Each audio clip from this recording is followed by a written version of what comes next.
Hi students, today we are going to discuss types of propensity to save. In last class, we have discussed types of propensity to consume, that is average propensity to consume, marginal propensity to consume, APC and MPC. If you thorough that concept, this is very easy. Instead of consumption, if you are mentioning savings. So okay, first we are going to learn average propensity to save, APS. So APS equals saving divided by Y. Y means income. Then marginal propensity to save, MPS equals change in saving divided by change in income. Average propensity to save, APS equals, it refers to the ratio of saving to the corresponding level of income.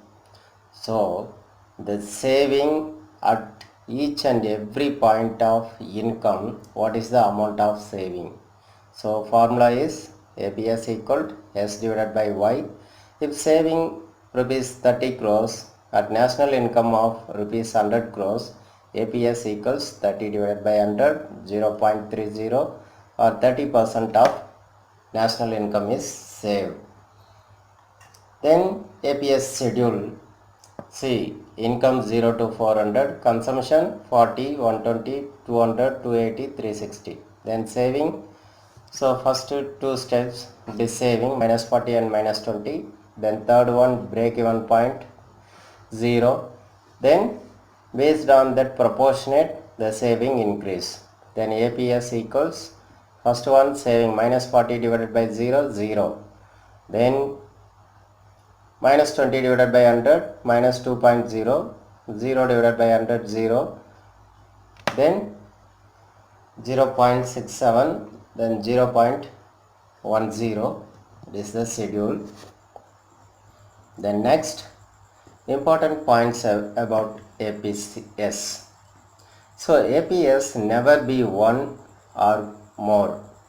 So it is one means saving can be equal to national income. Whether it is possible, if a person receives 100 crores income, all the 100 crores, whether possibility to save, so it is not possible. So APS never be one or more. If zero level of income, the consumption is possible, but saving is not possible. Then second point, APS can be 0. When it will be 0? At the break even point. Break even point means what? Total income is consumed, there is no saving. Income 200, consumption 200, then saving 0. APS can be negative or less than 1 below the break even point, that saving is negative. Consumption is greater than national income, that is negative, that time it will comes less than 1. Then APS rise with increase in income, that proportion of income is saved. Then marginal propensity to save, MPS, marginal means additional. So it refers to the ratio of change in saving to change in income. So MPS equals change in saving divided by change in income. If saving increase from rupees 30 crores to 90 crores, then income from 100 crores to 200 crores, MPS equals 90 minus 30, that is 60. Then 200 minus 100, 100. So MPS equal 0.60 or 60% of additional income is saved. That word is very important. 60% of additional income is saved, not income saved. Then MPC schedule, income, saving, change in saving, change in income. Then MPS equals change in saving divided by change in income. Then important points related to MPS, marginal propensity to save. So MPS varies between 0 to 1. If entire additional income is saved, MPS equals 1. But APS not like that. APS, that corresponding point of income, consumption and saving, that relation.